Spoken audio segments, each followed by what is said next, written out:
Good evening, everyone, and welcome. I'm Mitch Chang-Mader, Managing Director and Publisher at Downingfield Press. Firstly, just a few housekeeping items.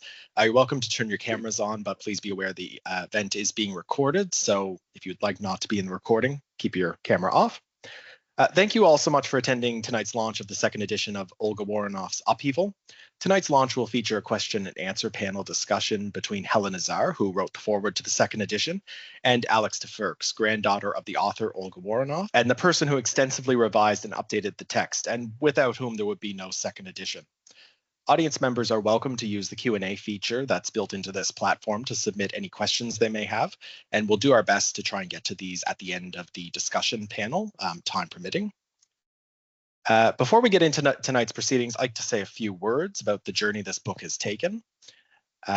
This is the 24th book that Downingfield Press has published, but the feeling of excitement when it comes time to launch a new book never subsides. This book came across my desk over 2 years ago when Alex submitted it to Downingfield Press for consideration.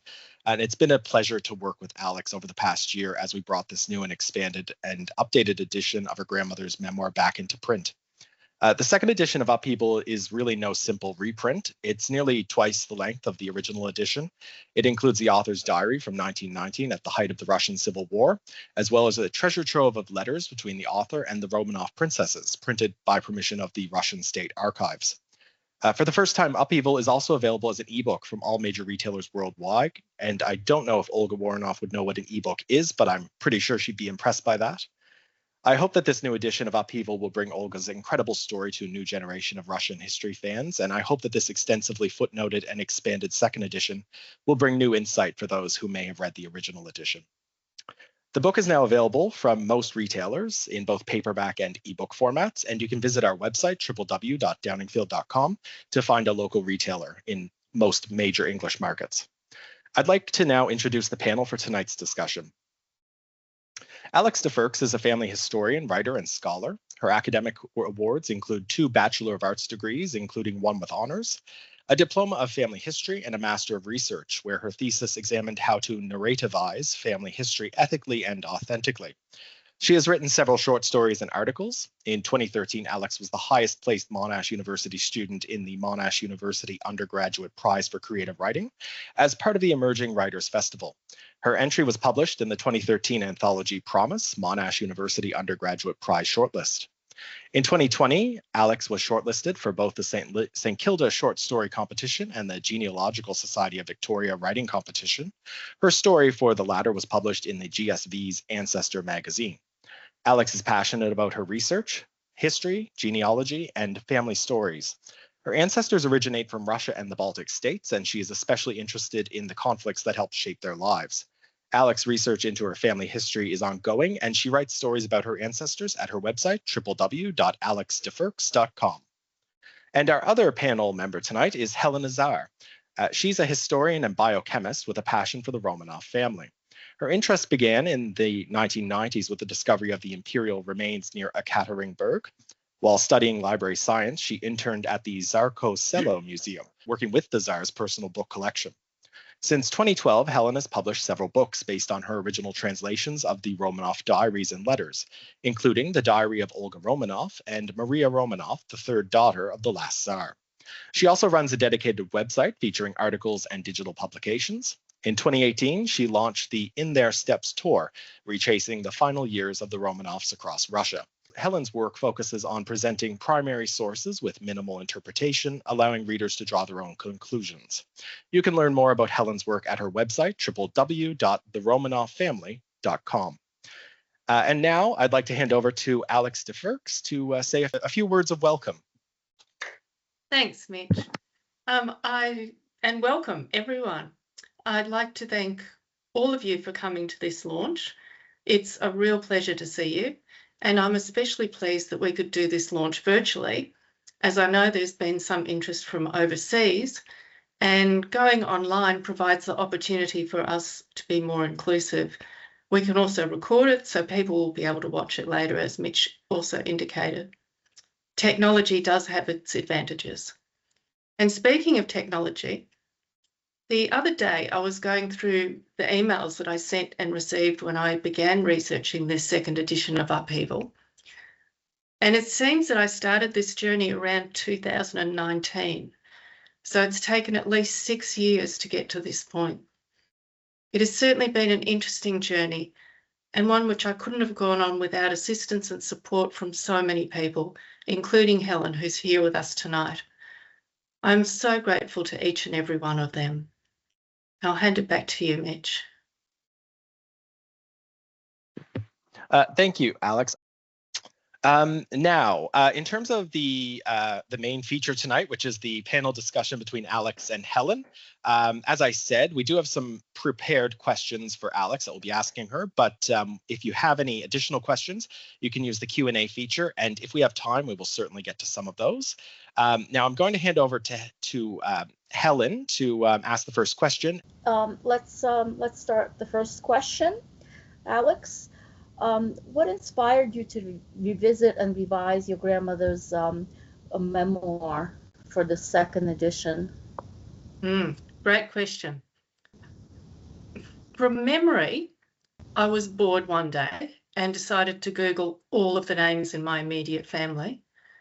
When I typed in my maternal grandfather's name, Paul Woronoff, and the Russian equivalent, Pavel Voronov, I was shocked to discover the link between him and the Grand Duchess Olga.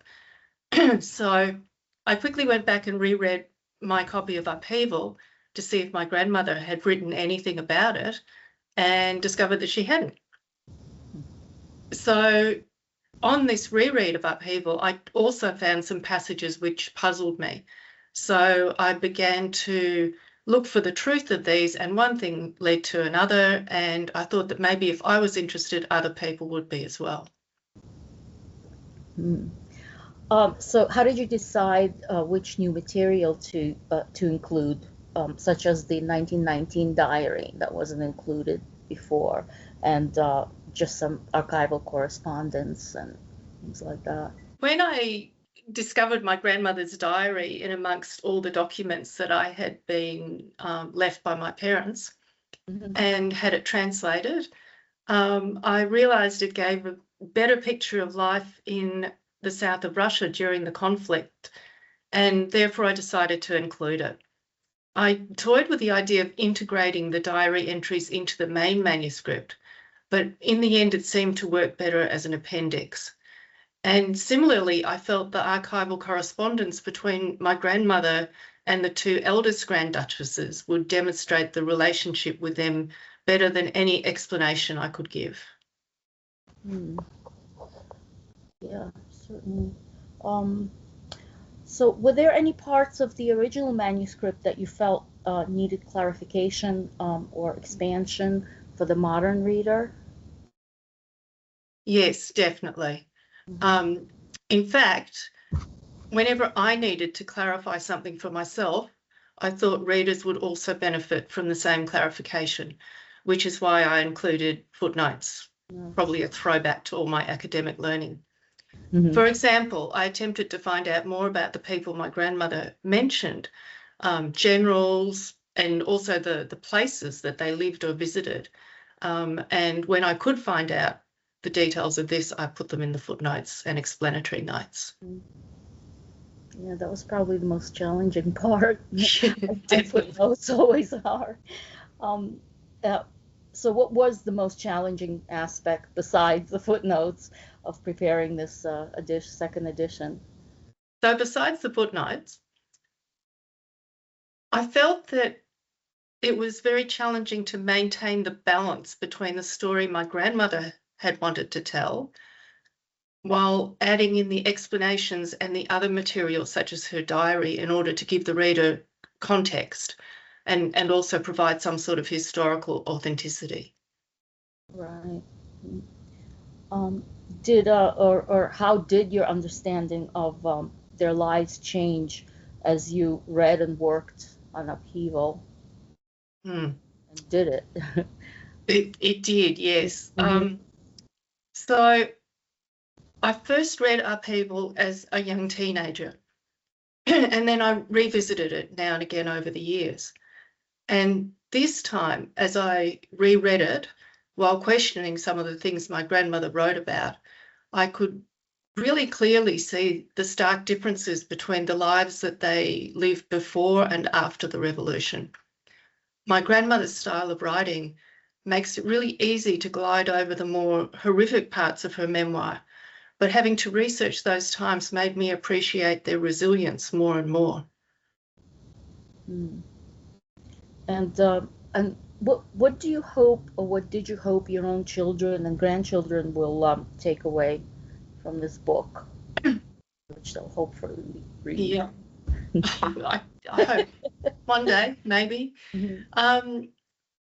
So the lives of my grandparents were so different and so far removed from anything my children and grandchildren know that I hope it gives them a more personal understanding of that time in history, the events that shaped their ancestors and the courage and resilience which helped them to survive.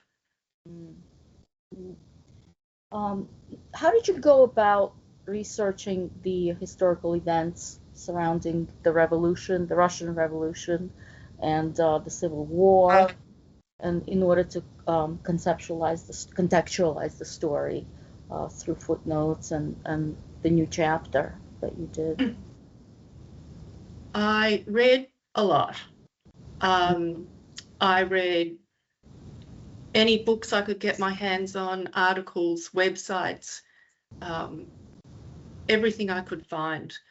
I fell down numerous rabbit holes and often ended up at a place far removed from my original question.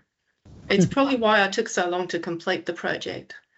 And I also relied on more knowledgeable people, such as yourself, and researchers in Russia. In fact, I could not have discovered many of the facts without one particular researcher and historian in Russia who dived into the archives for me and helped me to better understand what was happening at that time. So how did your understanding of their lives change as you read and worked on the book, on Upheaval?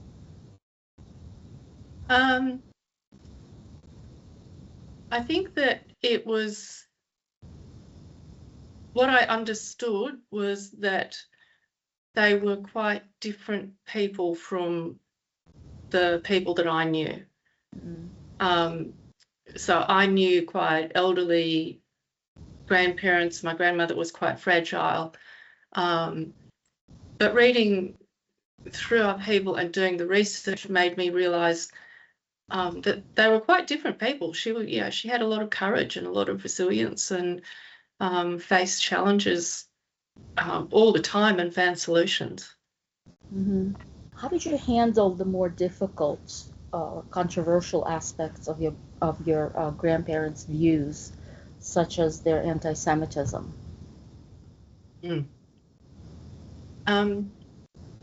I was shocked but not surprised at their anti-Semitism. I definitely felt uncomfortable reading those passages, but I had to remember to put their prejudices into a historical context. So they grew up at a time when anti-Semitism was rife in Russia, from the Romanovs through the aristocracy, and the Russian Orthodox Church was also very anti-Semitic. My grandparents would have been influenced by their parents, their society, the church, and the times they lived in. And this doesn't excuse their prejudices, but it does help us to understand them. On a side note, although intellectually I can separate the beliefs of my ancestors from my own, on an emotional level I still carry the guilt of their prejudices, which can be difficult at times. What role did the Romanov diaries and letters play in shaping your understanding of the era that you were writing about? Yep. I found the translations of the diaries, your translations of the diaries, and other translations of letters and that to be absolutely fascinating, especially whenever they mentioned one of my grandparents. You have to remember that for me, the pre-revolution Russian world is still very surreal, and doubly so when I realised my grandparents and great-grandparents mixed in these circles. They're a bit like characters in a book for me. Yeah. No, I can understand that. Um, did you discover anything surprising or previously unknown about your grandparents during Mm, research? yes, definitely. A few things. For example, I never knew my grandfather had suffered shell shock or had been so unwell for so long during the various conflicts. Mm-hmm. Um, I was also really surprised by my grandmother's determination at certain times. For example, when my grandfather had arranged for her and her sister to escape Russia on the English steamer, and she wrote that unless he could leave with them, she would work out some way to stay with him without forewarning him. So she was fairly determined and I think a bit stubborn, which really surprised me. Brave. Very And brave. brave, yeah. And how do you think their story, Olga's and Paul's story, adds to the broader narrative of the Russian emigre experience as a Yeah, whole? yeah. Um, so when I was doing a lot of the reading for this, many of the emigre stories I found were written either by members or close associates of the Romanovs or by Russian writers of the time. And I hadn't discovered any which were written by members of the aristocracy who were also directly involved in the fighting, both Mhm. during World War I and the subsequent Civil War. That was the story of my grandparents, and I think it adds a different angle to those times. Mhm. And that's not to say there aren't similar stories out there. I just haven't personally found them. Right. Mhm. And what do you think that the readers today can learn from Olga's account of upheaval and of the resilience Mm, she had? yeah. I think there are many lessons that my grandmother learnt in hindsight. For example, she should have taken her jewels with her instead of leaving them in Moscow. Mm. But I think one of the lessons I have learnt from my grandmother's story is that situations can change really quickly. Yeah. Structures which for centuries appear to be sound and reliable can disintegrate in an instant. And it helps to be able to think on your feet. Mm. I believe my grandmother would attribute her survival to her faith, but I think it had more to do with her determination, resilience, and ability to find solutions to the challenges she faced. Mhm. Yes, absolutely. Um, did revising Upheaval change your perspective on the memoir as a genre? No, not really. It rather enforced my view that memoir is always subjective, and readers need to be aware of this. I believe all memoir needs to be read within the context of the history and the events it was written about. Hmm. And I had to remind myself that my grandmother often repeated things she had been told and which she never questioned. For example, Evnia being built by Rastrelli, which was impossible as he died before it was built. Mm. So often memoir needs to be read with a grain of Yeah, salt, as they say. right, exactly. Um, what was it like uh, emotionally to read your grandmother's 1919 diary for the first time? Good This question. was a memoir versus that. Yeah, good question. Mhm. Um, First, I was really fascinated by the difference in her voice between her diary, which was very personal, and Upheaval, which was written more in what's called reportage style. Mhm. Then I was bemused, not only by the fact that my grandmother was somehow able to follow my grandfather as he played his part during the Civil War, but also by what seemed to be an almost normal life taking place during a conflict. Mm. Yeah. And I have one more last question. If you could ask your grandmother one question now, what would it be? Okay. Well, as you can imagine, there are many, many questions I'd like to ask my grandmother, in fact, both my grandparents. But if I had to narrow it down to one question, I think I would ask her why they only had one child. my mother. It always interests me. Right.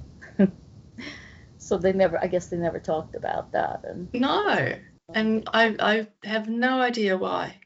yeah. Well, thank you very much. Thank you. Good questions. Good answers. Thank you, Helen. Alex, I actually have a question or two for you. And if any members of the audience have any questions, now is the time to put them in, and we will certainly come to them. I was just wondering if you could elaborate a little bit on how Olga ended up in Perth. What was that journey? How does the Countess end up in the suburbs? Okay, so I could say stay tuned for the sequel to Upheaval, but that could take me another 6 years. So what happened is they escaped from Russia on the English steamer, which took them to Constantinople. My grandfather had been given some sort of mission there, which I've yet to find out what it was. From Constantinople, they then went to France, where again, he was given some sort of mission. Again, I have no idea what.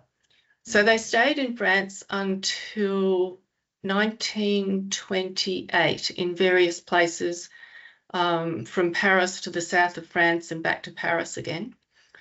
And then the story that I heard was that, so my mother was born in 1922, so she was 6 at the time. I think it was 1928 they left, somewhere around there. The story I heard was that they had casually bumped into someone who told them, go to America, there's more opportunities there. And so they did. So they went to America and lived there for many years. My grandmother taught Russian in various places and continued writing articles and that. And I was born there, and my grandfather died there when I was 9. And at that point, my father had decided that he wanted to move to Australia. I don't know why. So he packed up all of us and we all came over, including my grandmother. And that's how she ended up in Perth. Thank you. They actually came by boat, right? We did. We came by ship, yeah. Sort of following on from that, before we get to the audience questions, I was just wondering, you mentioned there could be a sequel. Maybe you can fill the audience in on your plans. What comes next? Okay, so I guess what it is my continuing curiosity about their lives. So earlier this year, I did a trip to Istanbul and France and attempted to find the addresses where they lived or visited or worked. And thanks to a number of wonderful people who took me around to different places and showed me places, and my own sort of running from one address to another, taking photos, I think I've covered most of the places. So I now am going to sit down, work out which photo was from which place, and try to come up with some sort of coherent sequel to Upheaval. I do have some documents, some letters, and some short stories that my grandmother wrote about that time. So I'm going to try to incorporate them in. Thank you. Now we'll get on to some of the audience questions. The first one is from Elise, and it is, your grandmother's story seems unique as it's from a woman's perspective. Did you find any other memoirs from a woman's perspective from that time? So my grandmother's aunt, I think it was, wrote Shipwreck, was it Memories of a Shipwrecked World, I think, is one of the memoirs. And I have read parts of that, but I read it so long ago, I can't really remember it. But that's quite a well-known memoir, I think. Helen, you'd know that. And I can't remember any others that were written by women that I've read. Yeah, Of Russian, I anyway. think you got the title correct, or mostly correct. But Yeah. Anna Vorobova wrote a Oh, memoir. that's right. Yeah. Yeah, and I haven't so read did, that one. Lily Den and Sophie Buck-Soiveden. Yeah. Yeah. And I can't And they were all really close to the Romanov family. Yes, Yeah. yes. Around the same, as close as your grandmother. So I think closer, maybe. some of them, yeah. Yeah, maybe some of them closer. Your grandmother was closer to the Grand Duchesses, I guess, more than the Empress, but Yeah. Yeah. they were close to the Empress. So. Mhm.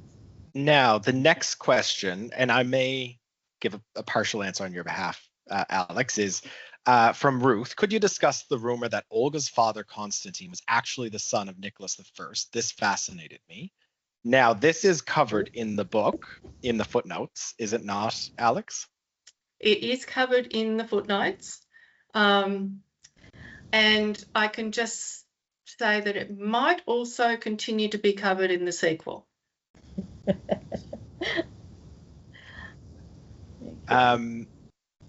Now, the next one's from Alexi. I'm going to answer the first part. Is the book available in any Sydney bookstores? Yes, it should be. If they don't stock it, they should be able to order it in. It is distributed by the world's largest book distributor. So if a bookshop can't order it, I don't know what to tell you, but most of them should be able to, especially if you give them the ISBN number, which is available from our website. Also, if you visit our website and you click find a retailer AU, that will show all the Australian retailers online that are selling it. So you can also check there. The rest of his question says, where is Alexandra's father buried? And would like to hear Alexandra say something about her own background, family, education, etc. Okay. So my mother, my father, and my grandmother, Olga, are all buried in Perth in Karrakatta Cemetery. My grandfather, Paul, is buried in the cemetery at the Jordanville Monastery in upstate New York. My background, similarly to my mother, I grew up as an only child. I had a good education, I guess. I was always interested in reading. I read everything I could get my hands on. And when I was younger, like let's say about 8, 9, my grandmother did try to teach me Russian. And I remember some parts of that. I can still sound out the alphabet and I can count to 10. And I know yes and no and a few other words. But I think because my parents only ever spoke to me in English, it was difficult to pick up any other language. And sorry, have I covered all that? I think so. Alexa, you can let us know if you have anything outstanding you'd like to know. The next question is, actually, before we move on, I just want to say, you mentioned your mother. She was also an author, was she not? My mother, yes, my mother was a lecturer at what was then called Perth Technical College. And she lectured in the history of theatrical design, the history of costume. And she wrote a book on the history of costume. And she also contributed articles. She worked at the Historical Society in Western Australia in Perth. And I think she contributed articles to them as well. So your mother's aunt wrote a book. So your grandmother's aunt wrote a book. Your grandmother wrote a book. Your mother wrote a book. This is basically a book you've brought to be published. So no pressure on your children to follow in the family tradition. I'll let them know.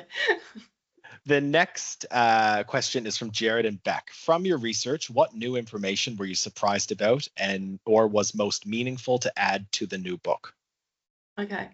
As I mentioned before, I was really surprised about my grandfather's war record and his injuries, especially shell shock. And I have in my possession, and I've mentioned it in the notes of Upheaval, that he suffered quite a few ailments. From memory, I think it was partly anemia, and there was something with his lungs, and he had a weak heart, and he was sent for treatment to sanatoriums in the south of Russia. I think ones that had like mineral springs and healing waters and that sort of thing. So that quite surprised me because I never knew he had shell shock. I actually never knew he fought in World War I. So that all came as a shock, and it's all added into the explanatory notes. Thank you. The next one is from Maria. Do you feel now the need to research your roots, maybe someday visit Russia or find out deeper about your history? Definitely. I am always researching my roots on both sides of the family. I actually had a trip to Russia booked with Helen a few years ago, and then COVID struck, and that was the end of that trip. Will I ever get there again? And the war, and that was the and end. then the war, and now it's like now who knows? Yeah. Who knows? Yeah. Who knows? My grandmother's paternal family can be traced back to Latvia, and I have been to Latvia several times and really love it as a country. And my father's family comes from Latvia, so it all converges. The next is from Anna. There are veiled references in Olga's letters about the English involvement in the so-called Russian Revolution. For example, the Crimea was teeming with the English when all the horrible butchery perpetrated by Bolsheviks was taking place there. What do you think of this? I spent so much time trying to find out more about the English involvement. I tried to find the name, the generals or the officers that she'd mentioned several times, and every single time I hit a brick wall. I would love to know more about that. I know that there was definitely, and I'm not really au fait with this, but I believe that there was one particular English chap who decided that he wanted to help the White Russians, and he actually gave promises without going to the English government to get approval first. And that's a fascinating story, and it is buried somewhere in my research, so I don't have the exact details. But it certainly was an interesting time, and I would love to know more about that. Thank you. The next question is from Alexi again. Who was the researcher in Russia who helped you? And also, do you live in Sydney? I live in Melbourne. I love Melbourne. I don't know that I can say the researcher's name is Sveta, and we've become quite good friends. And she has really helped me along the way, looking in the archives and that. And she is acknowledged in the book. Thank you. Svetlana says, congratulations on finishing this huge project. Quite many Russian emigres ended up in Australia. Have you ever met a fellow Australian with this background similar to yours, who's also interested in their Russian roots? I have met more recent Russian emigres, so more from the people who escaped this current war or times. When I was younger in Perth, I'm sure that I met many more Russian emigres, but you know, they were friends of my mum and dad's, and I really didn't pay much attention.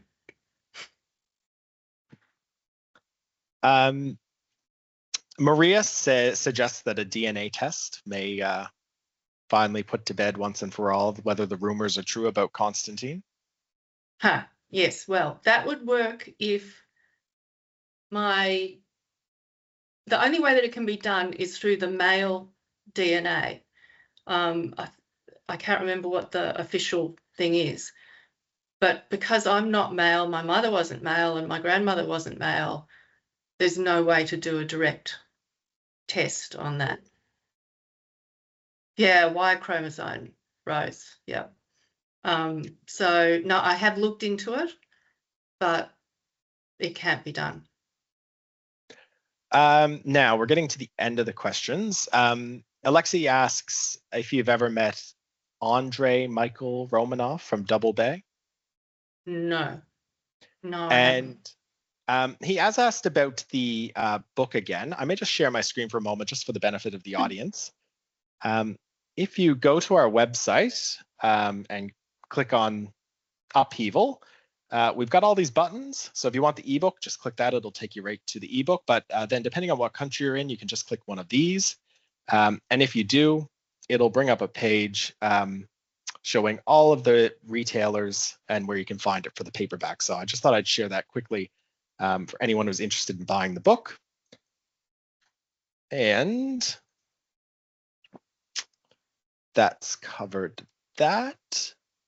He also asks, and I think you mentioned this, that Olga's buried in Perth, right? Because she's part of that cemetery walk. If you go to that Perth Olga cemetery. is buried in Perth, and she's at the Karrakatta Cemetery, and they have a couple of different historical walks where they give information about different people who are buried there, and she is on one of their historical walks. And this might be our last question for the night. Koa wants to know if Jima will read him some of the book one day. I presume that's related to your grandchildren. That's one of my grandsons, yes, and definitely, Koa, I will read you some of the book one day. Now, Anna's asked an interesting question. However, I really think that's pretty clear in the book. So we might just leave it for you to read it and draw your own conclusions. What do you think, Alex, about the love question? I didn't see the question, sorry. Anna asks, your grandmother undoubtedly passionately loved your grandfather. Do you think your grandfather loved her equally in return? Absolutely. And I have letters and notes that he wrote to her that show that. Absolutely. Now, thank you everyone for the questions. That was really quite engaging and interesting to hear what everyone wanted to know and what Alex had to say. So we've come to the time of the evening where we give away a free copy, and through randomly selecting one of you by Eeny, Meeny, Miny, Mo, Anna Panarina, I think is the way it's pronounced, you were the lucky winner. So if you could please get in touch with us, if you go to our website, downingfield.com, and just send me an email, we'll get your copy off to you in the coming weeks. And congratulations to that. Before we finish up, I might just hand it over to Alex to just say some closing remarks. Yeah, thanks, Mitch. And thank you, Helen, for joining us. And I'd like to thank everyone for joining us at the launch, and also everyone who's going to watch the recording. This has been a really fascinating evening for me. It's the first time I've ever done something like this. So it's been wonderful, and wonderful to see so many people here. So thank you very much. And maybe, I don't know, in less than 6 years, there'll be a sequel to do the same with. Thank you. That brings us to the end of the program for tonight. I just want to thank you all for taking time to come to this event. I really appreciate it. It does make a difference for independent publishers like us. And it's a big event for all the people that were involved with putting this book together, particularly Alex, who spent the better part of 6 years doing it. So we really appreciate you coming out and listening and engaging.